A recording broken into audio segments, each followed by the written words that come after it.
Hi, my name is Jennifer Nolte, and this is my signature project overview for part two. For part one, at the time, I was teaching sixth grade general education, and I've currently moved into special education for fourth, fifth, and sixth grade resource. But I continued to do my project in the sixth grade units because it seemed more accurate to my data collection purposes and really where my behavior needs were. So, my problem that I chose to research was my student behavior, specifically sixth grade. I noticed that coming back from COVID years, it seemed like we had had a high increase of behavior infractions, mainly from our older students. And of course, that could be gone back to COVID and not. But I did want to address specific behaviors within the classroom, disrespect, coming back at teachers, leaving computers around, blatantly just disrespectful to co classmates. And that's where I really saw the majority of my work was in sixth grade behavior. So that is why I chose that for my signature project. My goal was to provide behavior based incentives and utilize PBIS and positive behavior in sixth grade to decrease the overall motivation or the overall discipline referrals and increase motivation within the sixth grade students, utilizing extrinsic motivation in an effort to get to that intrinsic motivation. The problem for this quantitative research study was to address the behavior of students in a pre K through sixth grade elementary school setting.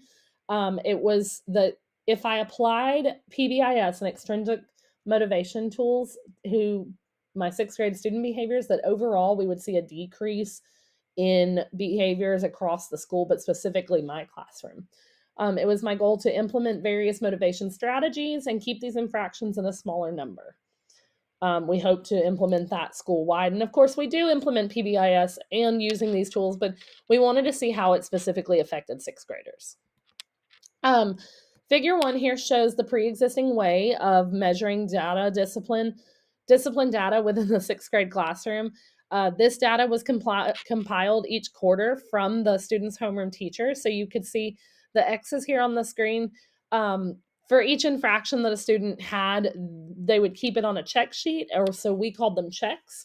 And up to 5 on the sheet was still acceptable to write home in the documentation folders of the students, but after 5 checks, usually it was a parent referral. It could be an office referral, depending on what was going on. Parent contact definitely made if they've had a U for the day. Figure 2 here was the data collection sheets that I used for my students with behavior plans.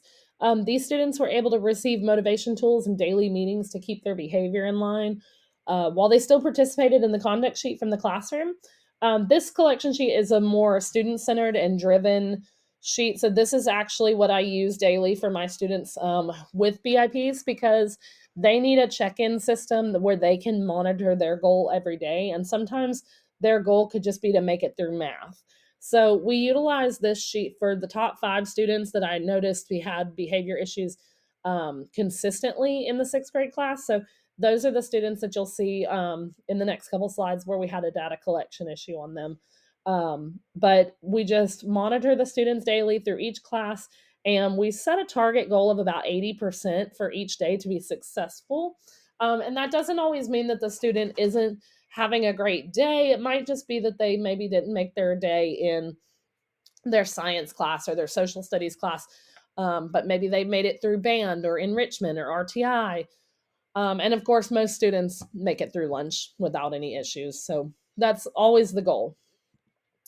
The action plan that we created was a positive behavior incentive intervention strategy and using extrinsic motivation to motivate the students and hopefully be able to curb some of that behavior. The purpose of my research study was to identify the impact that they have on classroom behavior within that sixth grade setting. And according to Brune, Gorsh, Hannon, and Hirsch, PBIS is positive to across the school climate. It helps with the climate of the school. When it's used to fidelity and integrated, we see a consistent success rate with behavioral needs.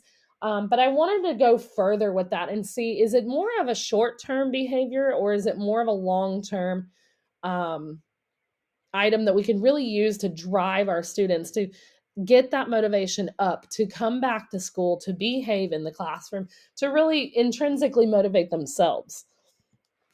So my plan was to work with students in small groups, take surveys of their interest and their likes, um, to find out what the students needed or what I could start to kind of build a case for them.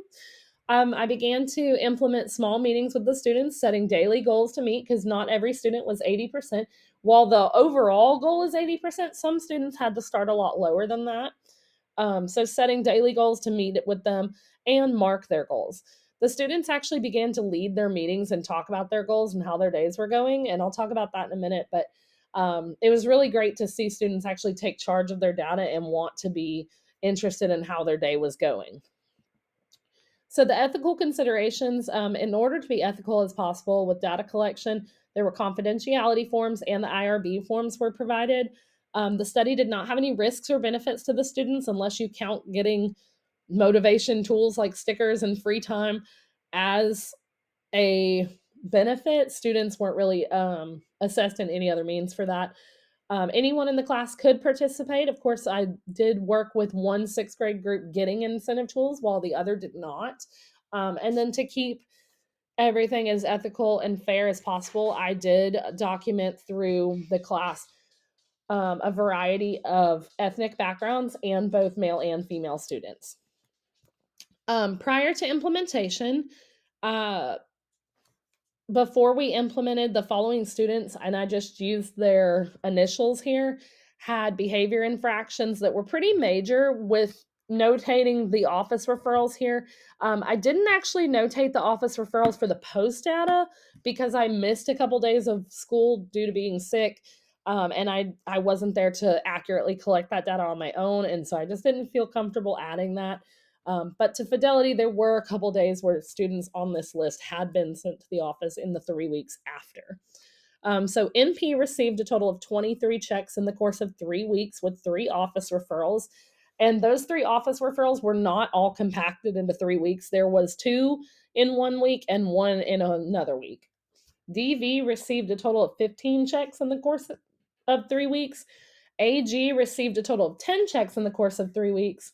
KA received a total of 19 checks in the course of 3 weeks with 2 office referrals, and his actually did come from the same week. He had a really rough week. Um, Student 5 was DO, and she received a total of 20 checks in the course of 3 weeks, 2 office referrals, and an after school detention. She consistently mouths back to teachers, has disrespect issues, has peer issues. So she was definitely one of our frequent flyers. Um, the students are listed out of order based on the class seating chart. So, not necessarily in order from the checks that they receive or their initials, but the classroom setup. And we have to sporadically move them so they are not categorized in greatest to least or least to greatest. Prior to implementation, the students had significant behavior infractions, which you can see here. I just kind of charted out each kid's infraction level based on the pre incentive. So for 3 weeks, this was the total number that they had before implementing the ICE stickers, extra time, extra meetings, etc. This chart is after we implemented utilizing PBIS and implementing motivation tools. So the dark blue is our pre-incentive week. So that was that total amount based on the 3 weeks prior. So although it's one bar here, this is actually 3 weeks worth of data on that dark blue line. So the light green line is week 1. You'll notice that we see a pretty good sharp drop from the pre-weeks before. In utilizing the motivation, the tools, students really kind of took to that. They were like, "Oh, this sounds great. This is exciting." So we really saw that whole week a behavior infractions drop off pretty good. Now, I won't say that this whole week, 15 infractions over the course of 5 days is still quite a few infractions, but for a student who had almost 15 every single week, to see 15 in 1 week dropping off, making the effort was a really positive thing for him. Week 2, we saw an increase for some students. it seemed like we were trying to identify what tools, I say we as the teachers, we were trying to identify what tools worked for what students. So I think that that was more on us rather than the data being skewed one way or the other. I think that was us trying to identify what worked better for students. And then by week 3, this was the final week, so we collected data for 3 more weeks. And you'll notice that as yes, it starts to slowly creep back up, you'll still notice that there are some students that stayed pretty low. There were some weeks that they were more than others. Like DO, she consistently was lower than her previous week's data, but she also seemed to care less about the motivation. It wasn't something that was working for her, and you can see that in her data collected here. So for 2 of the students, it seemed they became less interested and really needed something new to motivate them. Overall, most of the students in the class saw favorable decrease in their infractions when utilizing PBIS and extrinsic motivation tools. Students enjoyed getting to choose their levelized rewards and create a system. So, to speak to that, basically what I noticed was students started to want in. They wanted that buy in. They wanted to be in control of their motivation tools, and they wanted to tell us what level they should get to in order to get what they wanted. So, for example, one of my students, AG, asked if they could sit at the table in the lunchroom with 2 friends. I said, okay, well, how many checks do you think is a successful day that you should get to do that? And he was like, well, what if we do that over based on weeks versus days? So he decided that in the course of a week, if he had a total number of checks under a certain amount, that he should get to on Friday, sit with a friend in the cafeteria at a different table and have like a little group. And so it was really interesting to see that motivation tool as start for my data collection began with me wanting to see what I could do for them to them wanting to see what they could get from me, which is not unheard of, but it definitely was good to see them want to take their own check sheets and want to really take ownership of that data. They started to truly look into it and go, oh, I'm going to make my day. I've got to make my day. I saw that there was new stickers. I've got to make my day. And that was successful for me. By the end of the documentation period, which was those other 3 weeks, this is the average that they received. So NP actually went down and averaged to 18 checks. DV received a total of 11 checks averaged. AG down to 7, was really rocking it. KA was 17 and DO was 17. So although they weren't significant decreases like I was hoping, they did decrease, just not as much as I had hoped as the teacher. For my final reflections, I feel like I've reflected through the whole video, but I really did hope to see my values decrease more than they did. I was surprised to see the first week be such an increase or a decrease in the values that they had. So they were very excited at first. I think the newness of it and the exciting getting pulled over to the side and being told that they get to get treats and prizes if they do well really held on strong for a week. But as the weeks go on and as we get into the school year, students start to become less enamored with pleasing their teacher and less worried about what their consequences are. And as you saw, the increase in office referrals also continues over. I did expect more of a targeted drop to continue, but I did see a steady increase in 2 students over the course of the data collection. So those other 2 students, they started to creep back up. So if I had continued this for 2 more weeks, I definitely would see an increase in infractions past what they probably had. Those motivation tools were not working for them. So more students also wanted to participate in the student behavior tracking. I noticed that the other classes really wanted to come in and check out the sticker sheets. They wanted to see what stickers were on the wall. They wanted the cups of ice. They really wanted to be a part of it. And they also wanted those sheets.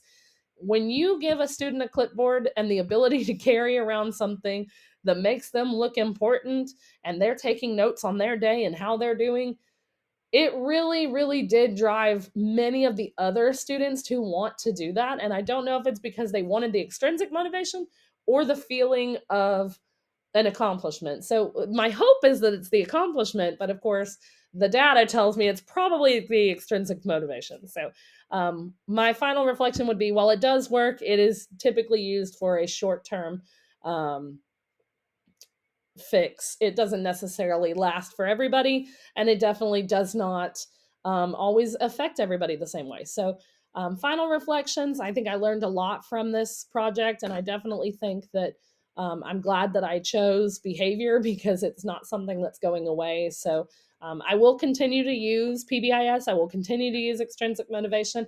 I just have to up the ante a little bit for sixth graders as we go on. So, thank you.